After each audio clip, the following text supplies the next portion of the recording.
Good morning. Today we're going over my topic, which is the Crime Victim Center. According to the World Health Organization 1996, around 1 in 3 women experience domestic violence.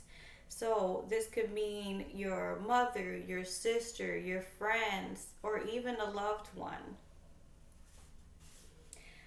So, I chose this topic because I have great admiration for the Crime Victim Center.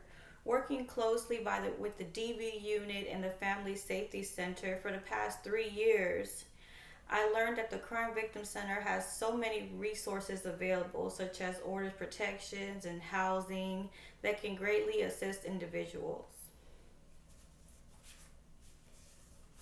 Now, imagine your friend calling you, or your mom or your sister, and they're in great distraught, and you kind of just go blank. You don't know, well, what do I do? Where do I go to get help? How could I help them? Are they going to safely get out of this situation? So, these are some resources to help you assist with that. Today I'll be explaining the 3 R's, which is recognize, respond, and refer. Also, I will be explaining how to obtain an order of protection. Lastly, I will give you some tips on how to assist a person in fleeing safely.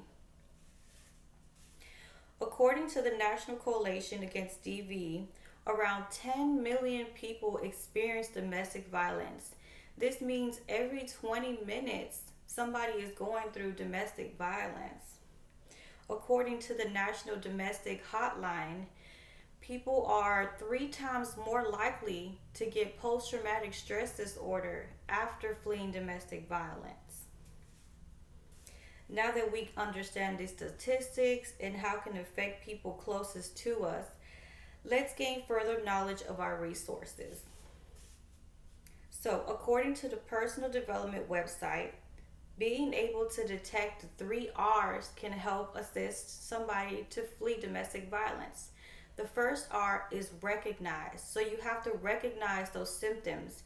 They will be wearing sweaters in inappropriate weather to cover bruises and marks.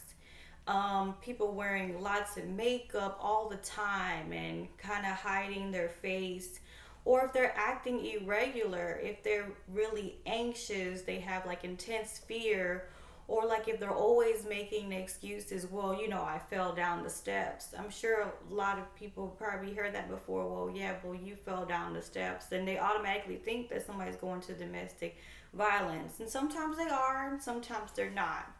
But look out for those signs. Also, the next R is respond. So believe the person when they're telling you what's going on. And when you respond, make sure you call like places like the Crime Victim Center and speak to an advocate and see what resources are available for this individual, which is like housing and things like that. And how safely can you get this person out the situation?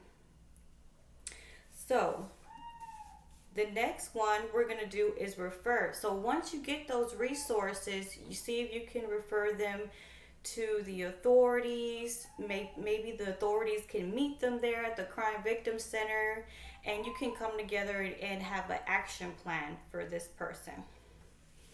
So now that we discussed the 3 R's, according to the frequently asked questions in the Crime Victim Center website, how do we obtain an order of protection?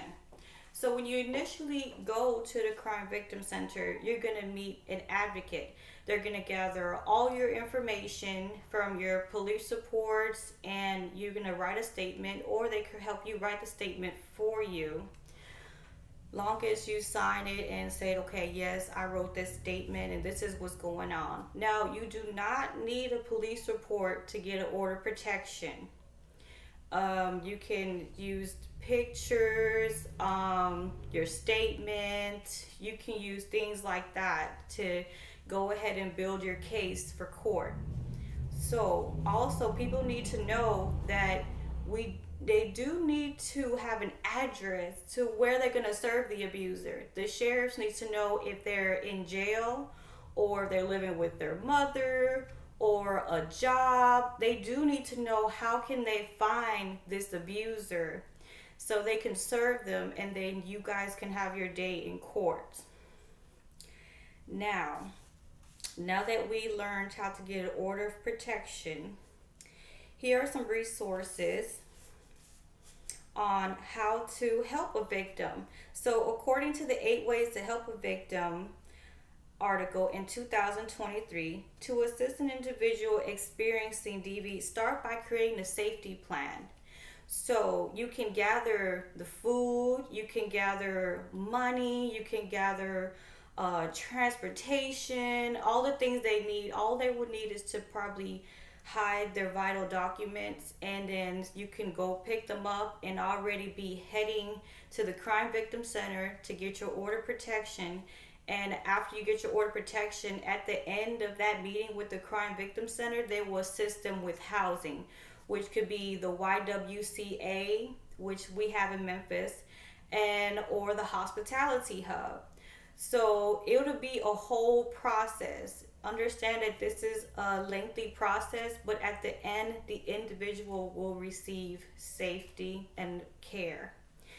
So in conclusion, we have already discussed the 3 R's. We discussed how to get an order of protection and how to safely assist a person by gathering belongings so they can get themselves together to get ready to go to the Crime Victim Center. Now, I hope that no one has to experience this, that people are close to them, but unfortunately, these are the facts of reality, that someone near us might experience domestic violence. Thank you for listening today. Have a good day.